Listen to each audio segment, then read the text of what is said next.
Colleagues, welcome back and let's continue. Sinadelphi Pame. Let's continue with our introduction to Jacques Lacan by Adrian Johnston from the one and only beautiful Stanford Encyclopedia of Philosophy. So, for my money, the most important part of Lacan, the register theory, the imaginary, the symbolic, and the real. So, let's jump right into it. Okay, so register theory, which is Lacan's fundamental, part of Lacan's fundamental concepts. The theory of the three registers of the imaginary, the symbolic, and the real forms the skeletal framework for the various concepts and phrases of most of Lacan's intellectual itinerary. His characterization of each of the three registers, as well as of their relations with each other, undergo multiple revisions and shifts over many years of his labors. As will become increasingly evident in what follows, the majority of Lacanian concepts are defined in connection with all three registers, that is to say, at the same time. Important to understand that, again, Lacan has been working for the span of decades, so obviously his understanding, I think the nuances shift a little bit, but I think that there's a certain stable core to these three fundamental concepts, but we'll get to them in a second.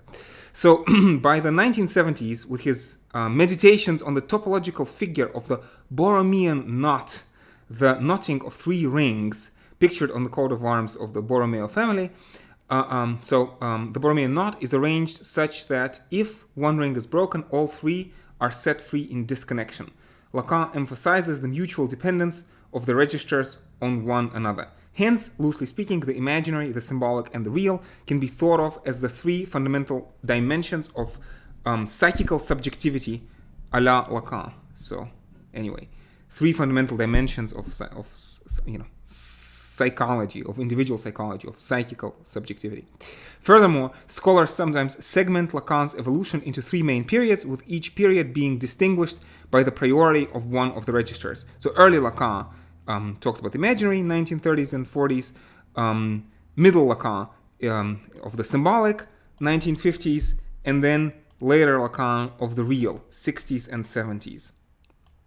However, such a neat and clean periodization should be taken with several grains of salt, since intricate continuities and discontinuities not conforming to this early, middle, late schema are to be found across the entire lengthy span of Lacan's teaching, which stands to reason.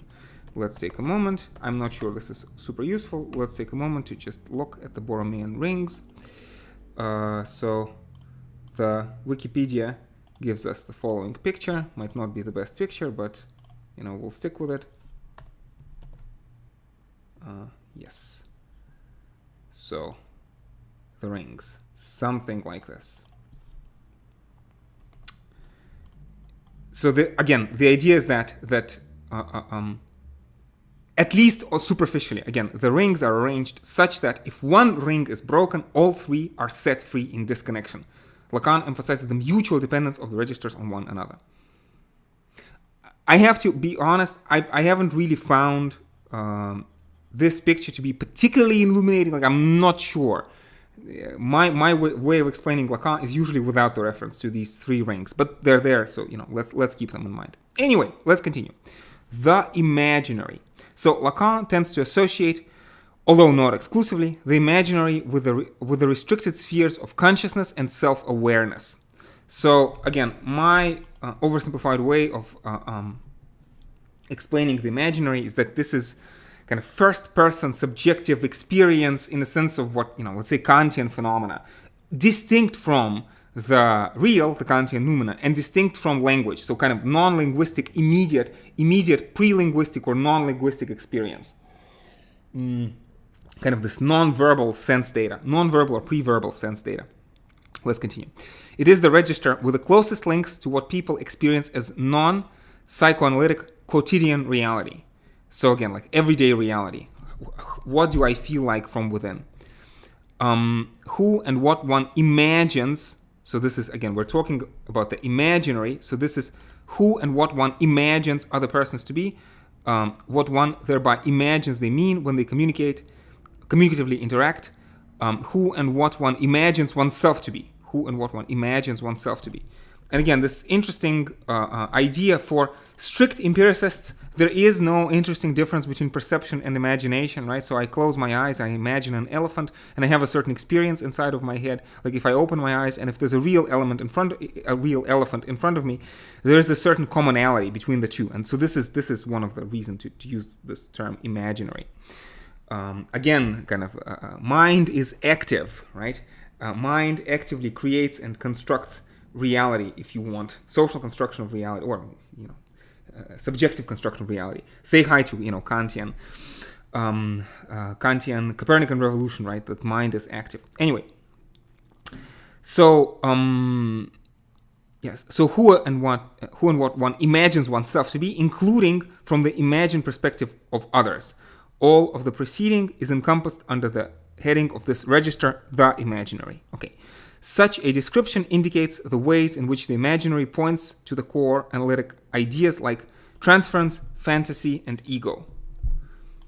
In particular, the imaginary is central to Lacan's account of ego formation as a part of the mirror stage, and we will talk about this later. As Lacan integrates his early work of 30s and 40s with his structuralism-informed theories of the 50s, he comes to emphasize the dependence of the imaginary on the symbolic.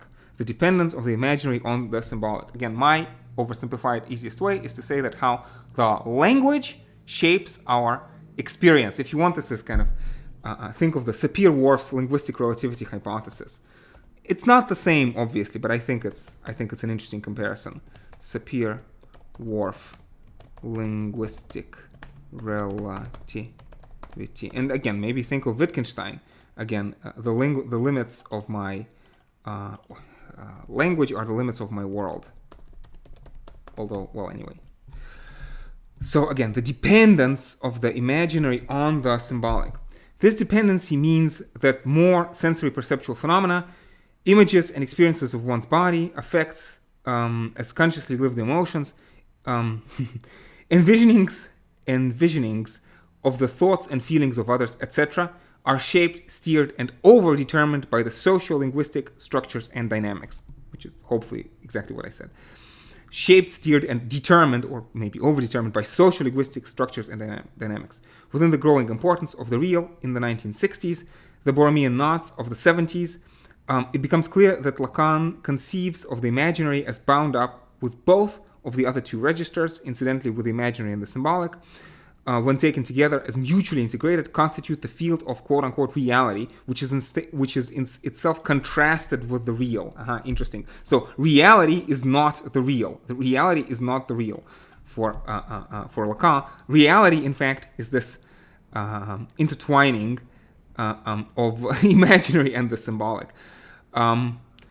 Difficult jargon, yes, difficult, but sometimes philosophy is hard work. There's a reason. There's a reason why Lacan talks about this, namely because, again, he distinguishes what people refer to as reality, which is mostly just imaginary and the symbolic, and then the real. Again, if you want, you can compare this to Plato, who would say that, ordinary people imagine that these kind of shadows on the walls of the cave, the perceptions are real, whereas in fact, there's a deeper reality beneath the perceptions, right? So, this kind of reality is a complicated term. What one person considers reality, philosophers often would say is just an imaginary illusion. Anyway, in fact, it could be maintained that the imaginary invariably involves category mistakes. So the imaginary, category mistakes. So the imaginary, in some sense, is intrinsically illusory. Illusion, misdescription of reality, misdescription, misperception. Misdescription. More specifically, it is the register in which, description appears linguistic, so let's not use the word description. More specifically, it is the register in which the other two registers are mistaken for each other. Again, you see this mistaken. Again, Lacan is partly difficult because thinking is difficult because human consciousness is complicated and confused and, again, full of illusions, right? Full of illusions and these intrinsic mistakes. What is real is misrecognized as symbolic. For example, so again, what is real is misrecognized as symbolic. For example, as in particular sorts of obsessional, neurotic, and paranoid psychotic symptoms, certain meaningless contingent occurrences at the level of the material world of non-human objects are viewed as though they were meaningful signs, full of deep significance to be deciphered and interpreted. I hope this is self-explanatory. And what is symbolic is misrecognized as real. For example, as in psychosomatic type conversion symptoms, unconscious mental conflicts encoded in language and ideas are suffered as bodily afflictions and ailments. So again, what is real is misrecognized as symbolic. So mistaking something that is not symbolic as if it has symbolism. So imparting symbolism to what has no intrinsic symbolism. And what is symbolic is misrecognized as the real. So again, mistaking language for reality, mistaking just a description for reality. Reminded of Jean-Paul Sartre, who talks about this. Mistaking the pen for the sword, if you want. Mistaking a description for a sign for a reality. Again, think of Jean Baudrillard. Anyway, so with his choice of the word imaginary, Lacan indeed intends to designate that which is fictional, simulated, virtual, and the like. With the choice of the word imaginary, Lacan intends to designate that which is fictional, simulated, virtual, and the like. However, the phenomena, and by the way, I think it's very important to use the word phenomena here in a Kantian sense. Say hi to Kant.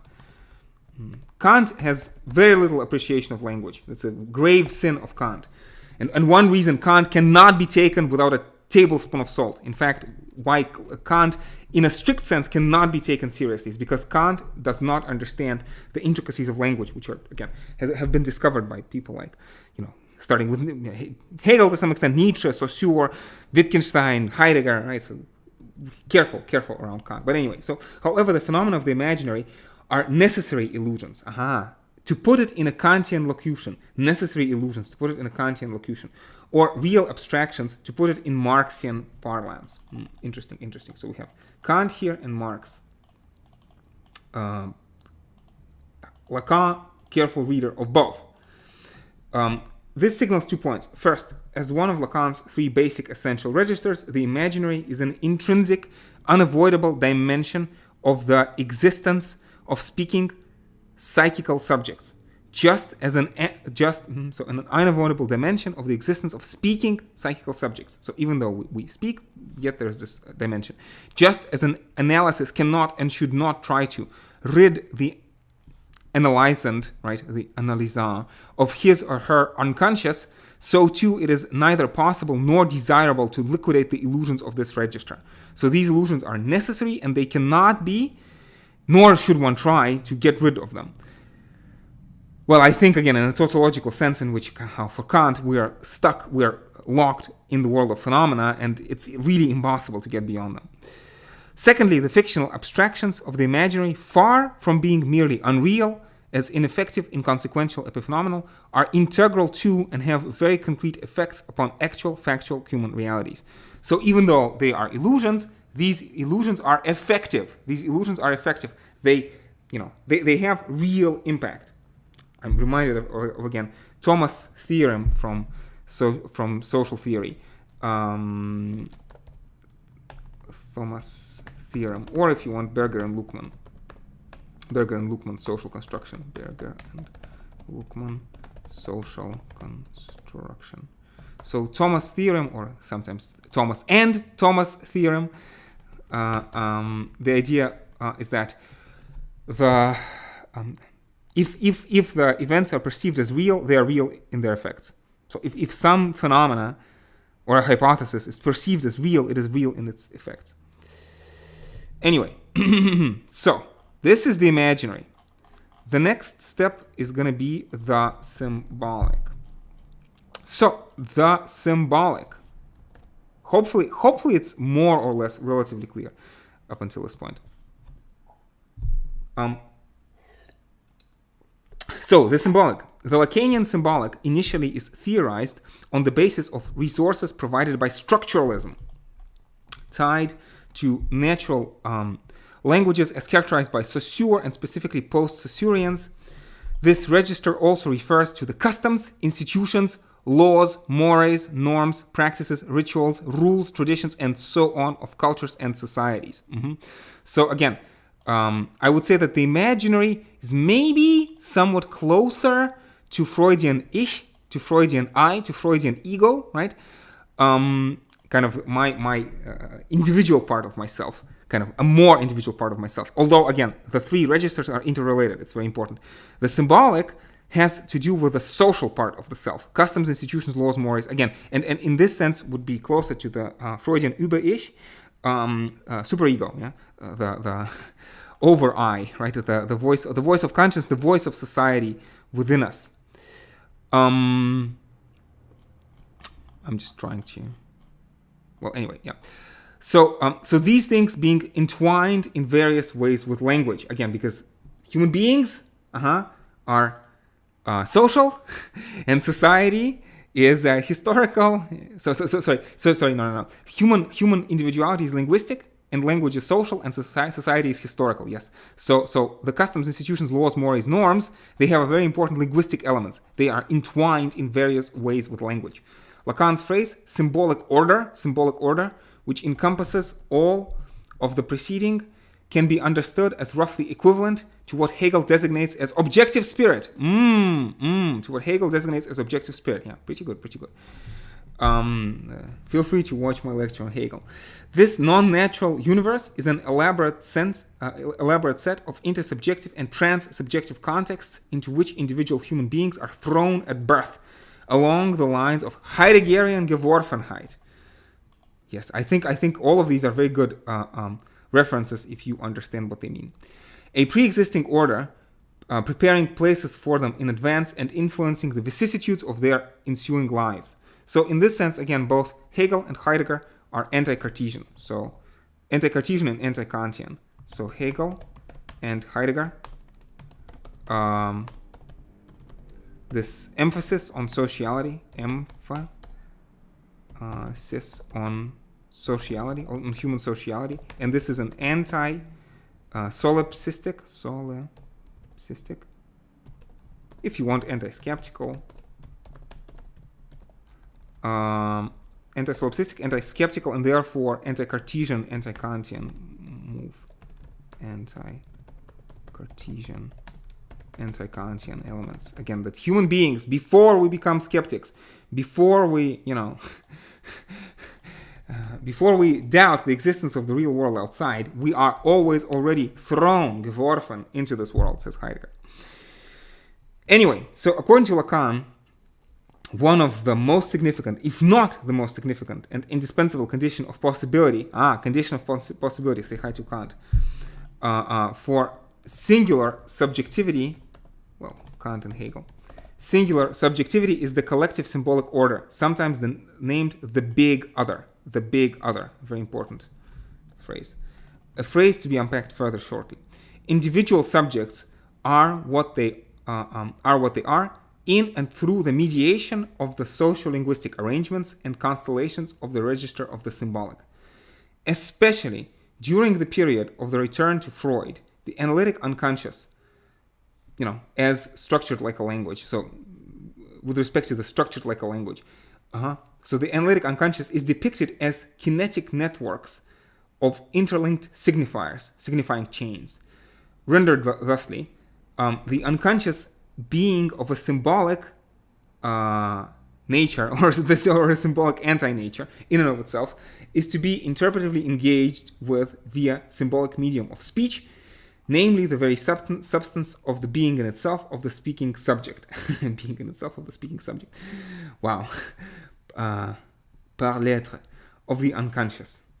Furthermore, the Lacanian unconscious is structured like un langage, not une langue. Un langage, not une langue.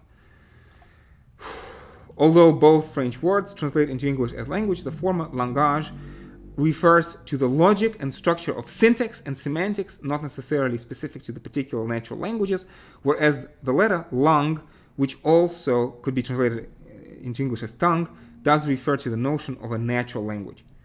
Hence, Lacan is not saying that the unconscious is structured like French, German, English, or Spanish, or any other particular natural language, but it is structured like this Langage, which is the logic and structures of syntax and semantics, which is not necessarily specific to natural languages. Compared to Chomsky's language acquisition device, universal grammar. Chomsky, universal grammar. Again, these references may be very wrong and very stray, but this is my immediate association, although should be taken with a grain of salt. I'm sure that Chomsky is not Lacan, and Lacan is not Chomsky, which is not to say that there's some room for productive dialogue between the two. So this again, the order of the big other. I think psychoanalytically, this is a very important phrase. This idea that there's kind of society, inside our head, infiltrates inside our head, infiltrates inside of our head.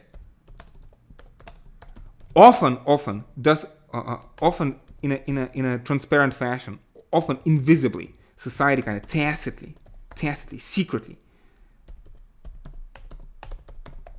unbeknownst to us, infiltrates inside of our head. Who is speaking? Is it you speaking, or is it language speaking through you?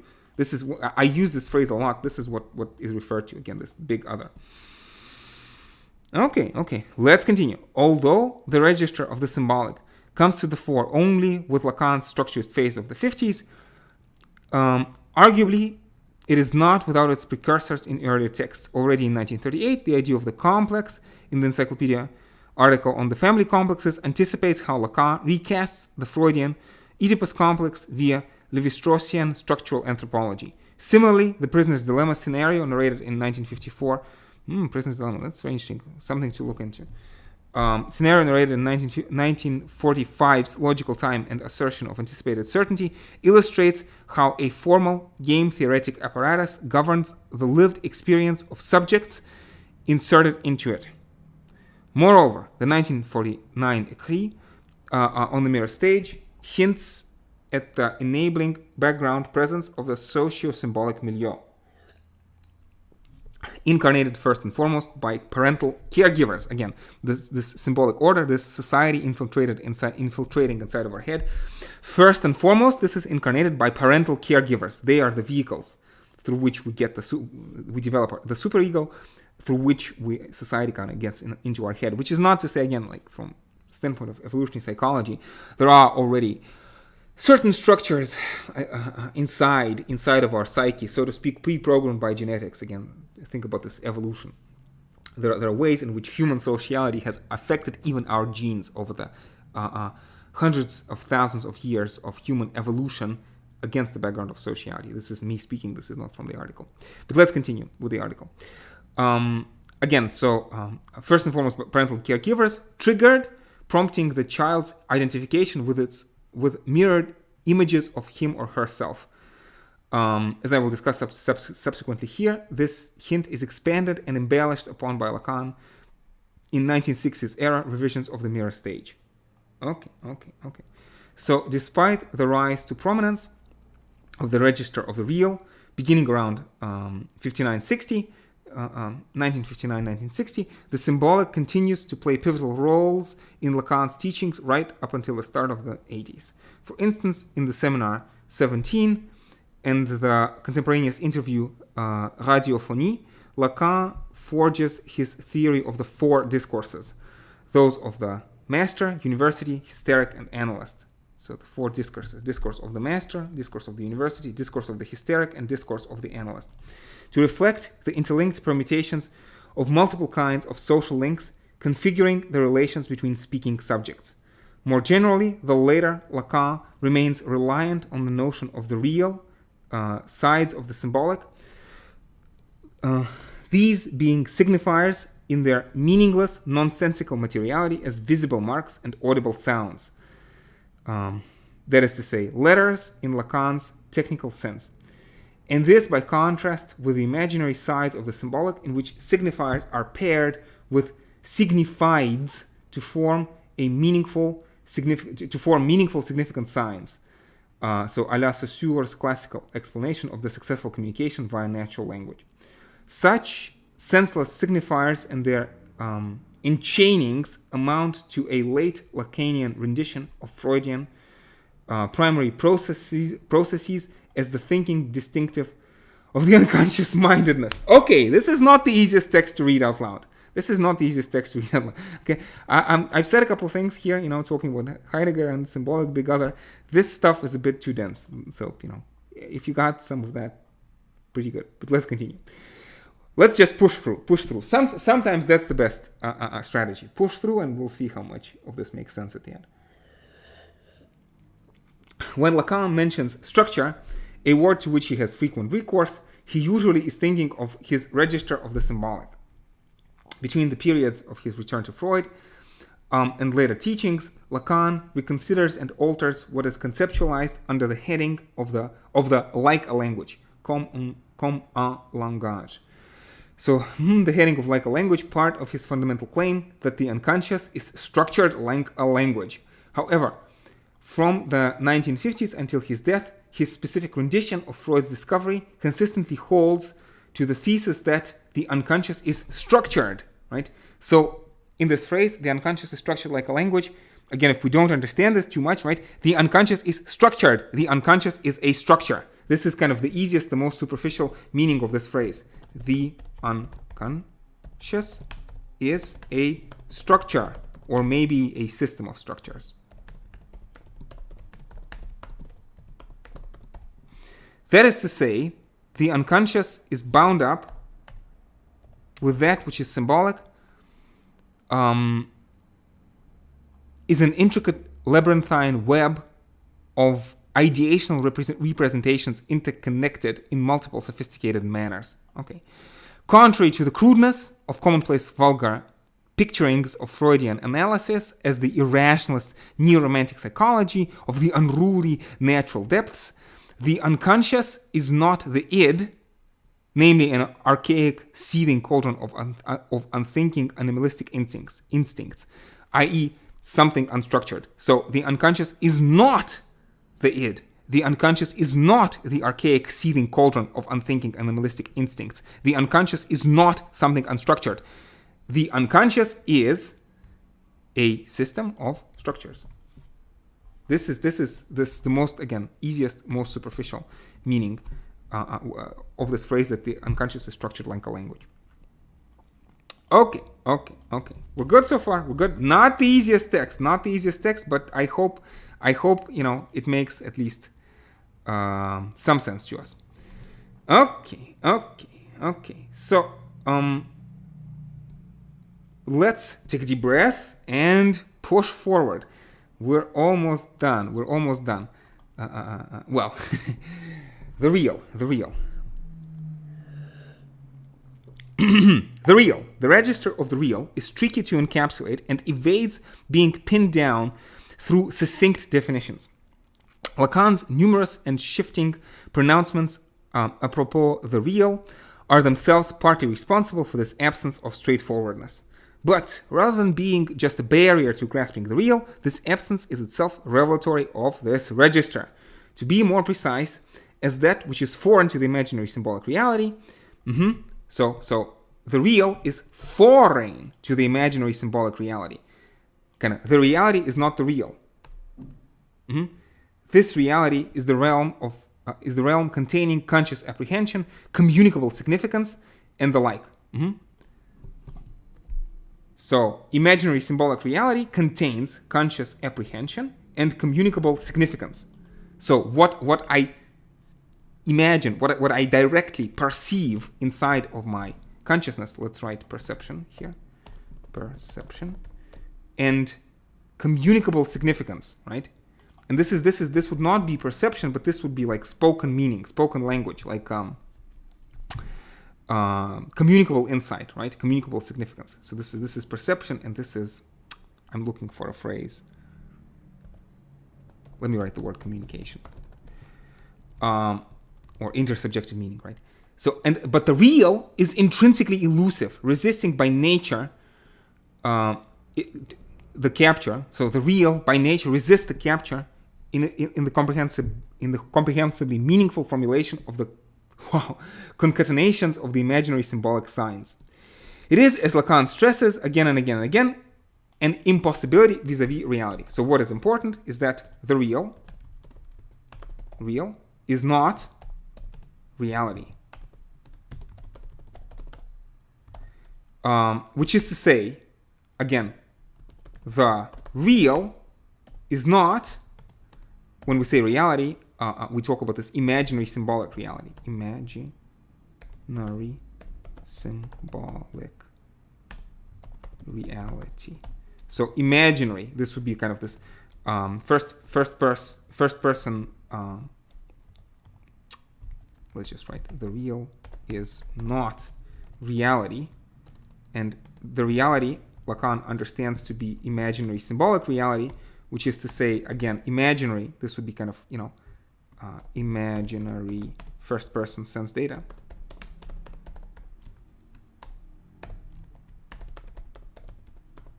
If you want qualia.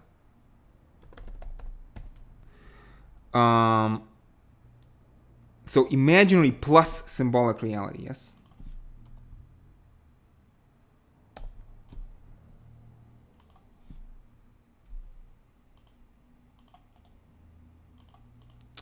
And the imaginary plus symbolic reality is this imaginary first person sense data, or qualia. And then the symbolic part is symbolic, intersubjective, meaningful communication.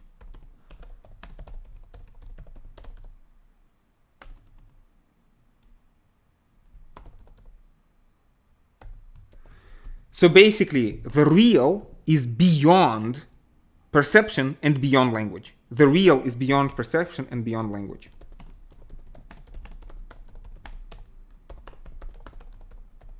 And this is why Lacanian language is so infuriating to people who are not familiar with it, because it makes sense. The real is beyond perception and language, but people in the street, pedestrians in the street, think that perception and language is the reality. They mistake perception and language for reality. And people, which pedestrians mistake for reality.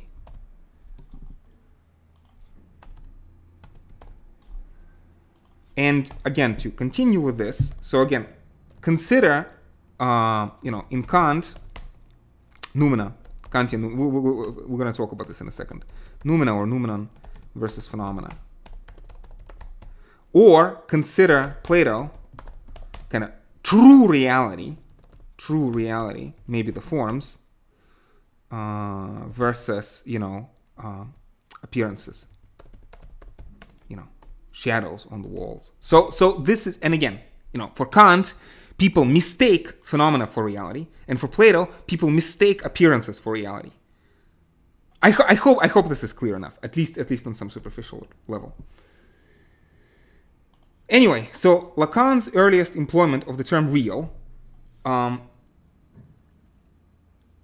earliest employments of the term real use it to refer to the material beings an sich, in itself, namely to physical existence handled as roughly equivalent to Kant's things in themselves, or the noumena, which I've alluded to just a second ago, right?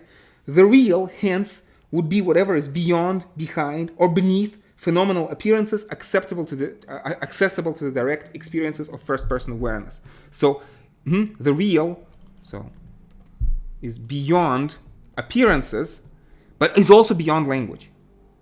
So the real is beyond imaginary phenomenal appearances, beneath the imaginary. What is the imaginary? Phenomenal appearances acceptable to the direct experiences of first-person awareness. And also, the real is beyond the symbolic. Basically beyond language. So beyond, the real is beyond language and experience. The real is beyond language and experience. Oftentimes, students ask me, which philosopher should they begin with? And I want to say, again, by and large, I subscribe to the idea in the continental tradition that to do philosophy is to do history of philosophy. This is what you do. You engage with different thinkers, and one thinker elucidates another thinker. Notice, it's like should you start with Lacan? If you can start with Lacan, I think that's an excellent idea, but it's hard to understand Lacan if you haven't spent time thinking through Plato, thinking through Kant, thinking through, David Hume and Freud and Nietzsche, and kind of any philosopher on their own can be misinterpreted. So I think that, kind of a way into hermeneutic circle. There is no privileged entrance into a circle. You can start wherever. But what is important is to complete the circle. That is what I think is important, and to complete it in appropriate fashion. And I also, again, I believe that there's all sorts of things which are wrong in philosophy, because, this way of doing philosophy, what Lacan says here, this is very controversial. The Anglo-American analytical philosophy, they very much, I want to say hate. They do have very strong emotions. Sometimes they express their disdain and hatred and even despise this kind of philosophy. So what I'm saying is that many Anglo-American analytical philosophers despise the likes of Lacan, and I think that they're wrong, and Lacan is right. And but it takes time and effort to understand. And again, Lacan is the best person to explain why he is hated and despised, precisely because people mistake the imaginary and the symbolic for the real. The person in the street mistakes the imaginary. The pedestrians mistake perception and language for reality, and this is difficult. This is difficult, and this goes against. This is not just an illusion, it's a necessary illusion. This is an illusion which is necessary, it is pre-programmed. So, how should I put this? So kind of this illusion, let's maybe stick with this part. So it is a necessary illusion, partly due to basically biology, if you want, human nature. Kind of the biological aspect of human nature. And partly, this is something I'm not sure if this article is going to talk about, but so again, like humans are motivated to misperceive reality. And it is hard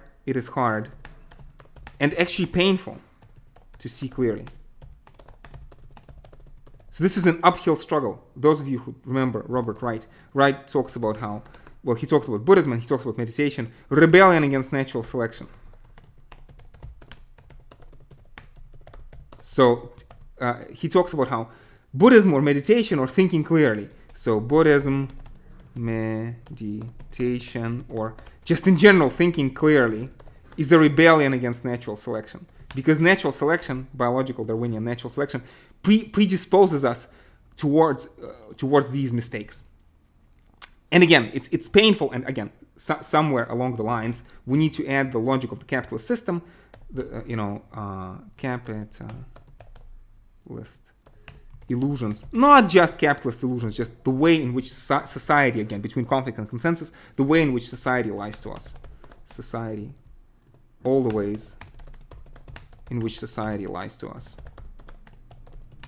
When I say lies, I mean describes reality as it really is, which is, again, precisely because reality, in a Kantian fashion, because it lies on the other side of experience, it's not accessible in any straightforward fashion. It's a very problematic concept. It's an illusory concept. It's a liminal experience. It kind of something that lies beyond the language. The real lies beyond the limits of our language, beyond the limits of our experience. But it's there. It's there. Anyway, let's continue. So this characterization of the real persists into the first versions. Maybe let's do this from a new page. Persists into the first versions of Lacan's mature register theory, as initially elaborated through the 1950s. During this decade of the return to Freud, the real also gets connected to Lacan's contemporaneously emerging conceptions of psychosis and otherness. Psychosis and otherness. We'll talk about otherness in section 2.3. Additionally, in the 1950s, Lacan tends to speak of the real as an absolute fullness, a pure plenum devoid of all negatives of absences, antagonisms, gaps, lacks, splits, etc. This is very interesting. Reminds me of maybe Spinoza, and reminds me maybe of Plotinus. Let's add this to the Spinoza's God or nature, or maybe Plotinus's one. Neoplatonic one. Portrayed thusly, the symbolic is primarily responsible for injecting such negativities into the real. Kind of very beautiful thought. Many mystical traditions throughout the world history, like history of humanity, have this notion that again there's this ultimate reality which is full and complete and doesn't have negation. So affirmation without negation, and it is only the symbolic register. It's only the human cognition. It's only the human mind which introduces negativities, absences, antagonisms, lacks, splits, etc. It's a very beautiful thought, I would say. Well, I also think it's a productive thought, but also very beautiful. For instance, only through the powers of language can material being in itself be said to be missing things, since on its own, this dimension of being always is simply whatever it is, and its dumb, idiotic presence as never more and never less than sheer, indifferent plenitude. This is beautiful. I'm reminded of apophatic theology. Let's add the words apophatic theology. Apophatic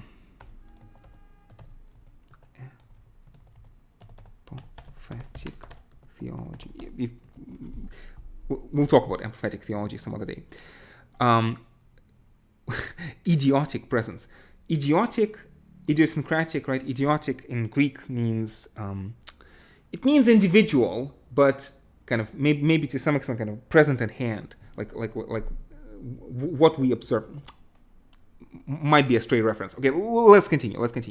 As I noted above, the 7th seminar of 1959-1960 marks a shift away from the privileging of the symbolic over the course of the 1950s and towards prioritizing the real. The real, prior to the Seminar 7, tends to be depicted in non-dialectical and or quasi-Kantian terms.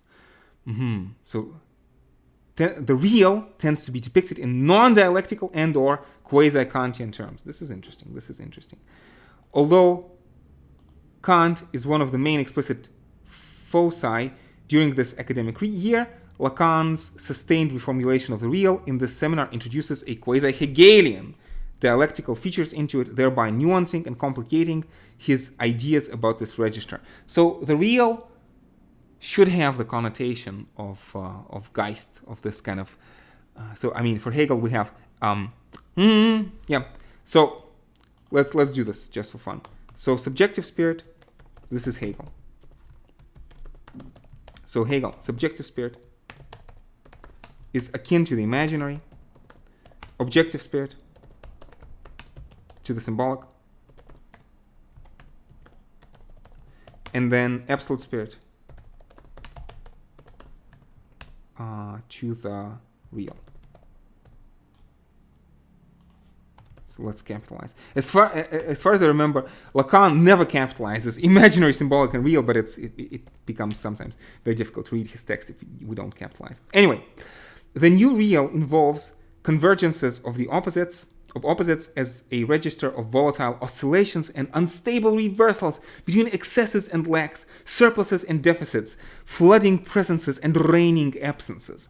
In the 7th seminar, Lacan puts forward the figure of the mother as the key analytic referent, justifying this rendition of the real. A figure he relates to another figure, that of the lady, in the courtly love tradition. Courtly love. Gotta talk about courtly love sometime. Not right now, but let's make a note to talk about courtly love.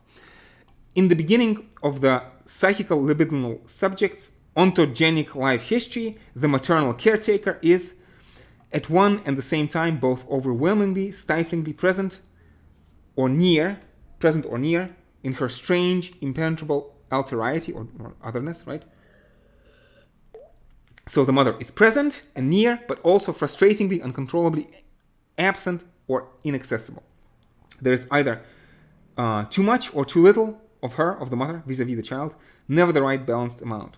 With the passage of time and the temporal transformations of the libidinal economy, the mother, as this archaic real other, becomes the forever unattainable sovereign good, the fixed vanishing point of all desiring. The fixed vanishing point of all desiring. What Lacan calls in dialogue with the history of philosophy as well as Freud. Das Ding, la chose, the thing. A very important phrase. I'm not sure if this is due to Lacan. Metonymic sliding of desire. I think this is Lacan, but it might be kind of this fixed vanishing point of all desiring. What we people want, what we want, we cannot in principle get. What we think we want is not what we need, not what we need. Because what we think we want, what we actually want, is this sovereign good, which is the vanishing point. What we actually want, what we actually need, is unattainable. Because it's the vanishing point of this desire. People want the things that they cannot get, and the things that people truly need are the things that we in principle cannot get. So people want, people want what they don't need, but what we really need are the things that we cannot get. This is what we cannot in principle get.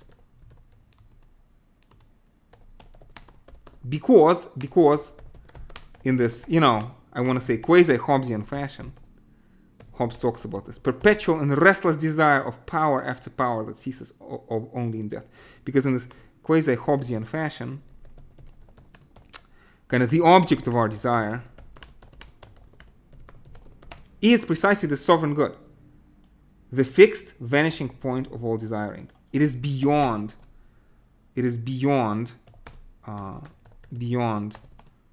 perception and language, and therefore can never be attained.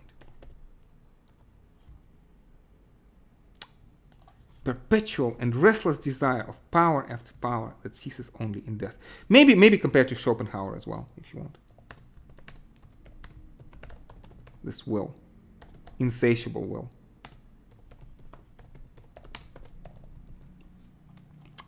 Okay. I think not bad. It's not the easiest text, but I think we're making some progress, and I hope some of this at least makes some sense. Okay, so throughout the 60s and up through the end of Lacan's teaching, the real takes on an ever-increasing number of aspects and connotations. It becomes both a transcendence, troubling and thwarting the imaginary symbolic reality, and its language from without, as well as an immanence perturbing and subverting reality language from within. So, the real becomes a transcendence, which is troubling and thwarting the imaginary symbolic reality. So the real troubles and thwarts the language of the imaginary symbolic reality from without, and thwarts it, and immanence. And then the real is the immanence perturbing and subverting reality language from within, something like that. Not the easiest sentence. I'm sorry. It comes to be associated with libidinal negatives, objet petit, jouissance, and sexual difference, all to be discussed later. As far as I remember, jouissance would be this idea of attaining the sovereign good, which is actually never attainable. And objet petit is precisely this one way of denoting the sovereign good, this fixed vanishing point of all desiring. Anyway, so the real comes to be connotated with libidinal negatives, objet petit, jouissance, sexual difference.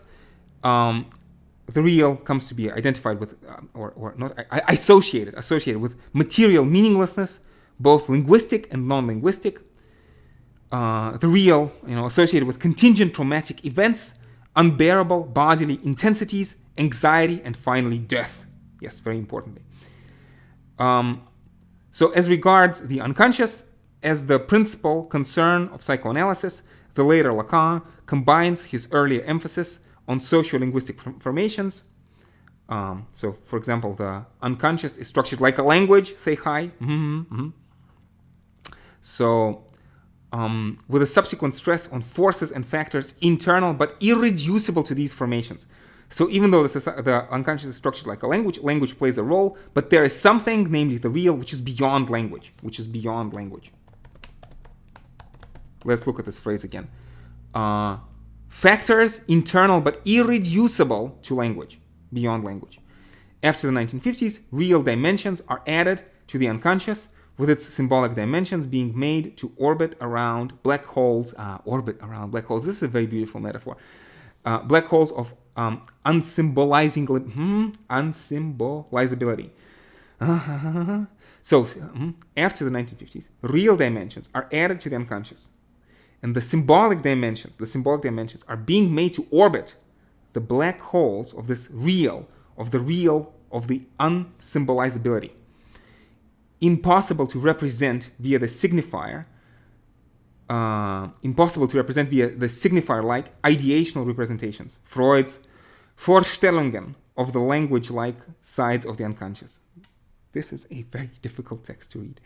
Nonetheless, the rise of the real in Lacan's teaching does not amount to him converting to any sort of analytical recapitulation of the mysticism or negative theologies. You see, the reference was not stray. I think there's a productive dialogue to be had. Although I don't think that Lacan should convert to theology. Theology should convert to Lacan. Lacan, this is me speaking. Me. Take it with a grain of salt. Lacan shouldn't convert to theology. Theologians should convert to Lacan. Read Lacan to understand God. Yes, exactly.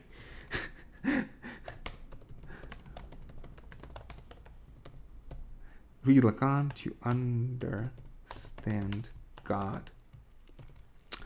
So instead, for Lacan, analysis, both theoretical and clinical, permits delineating and tracking the real with conceptual precision, if only as an exercise in pinpointing the exact limits of the imaginary, the symbolic, and their overlapping.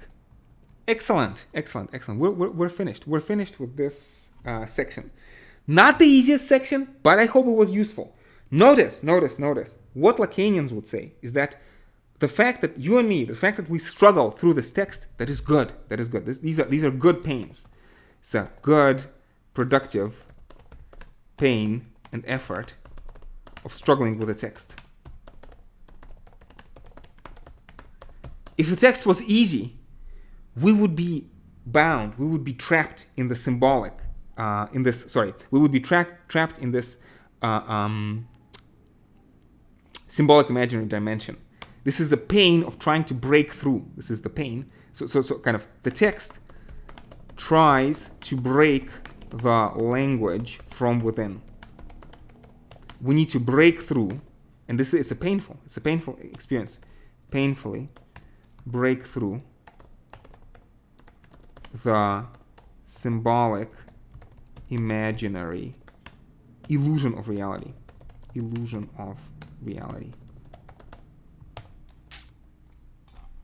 Very good. Somewhere on the background, the Buddha is smiling upon us. Smiling in the sense that it is a good Buddhist struggle to think beyond words. It is a good Buddhist struggle to go beyond language, to deconstruct language, the trappings of language, and of this, again, symbolic imaginary reality, and of these, fantasies, trappings of language, to deconstruct the illusions of language and illusions of this kind of phantasms of the psyche, kind of perception, kind of these images that we have in the head, illusions of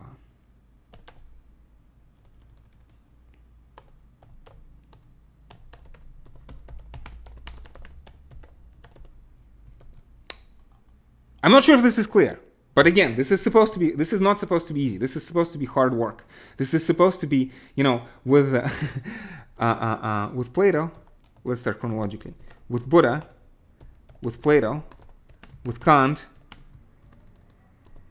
with Hegel, who cares about Kant? Let's talk about David Hume. Although Hume is better than Kant. Although it's true, Lacan is a very careful reader of Kant, but he's also a deep critic of Kant. And again, you need this Hegelian insight. I'm not sure. I'm being tendentious. And I'm being judgmental. Okay, forgive me. So I know. I kind of this is self-indulgence. So Buddha, Plato, Hume, Kant, Hegel, Nietzsche, Heidegger. We are trying to break. So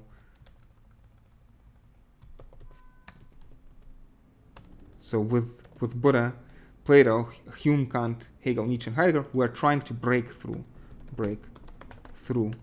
to reality. So it is supposed to be a struggle to see the distinctions between the appearances and the reality which underlies the appearances. Anyway, colleagues, I hope that this was helpful. Let's take a break now, and we're going to continue. We're going to continue the next section. We're going to continue with the mirror stage, so you can look forward to that. And until next time, stay safe and take care.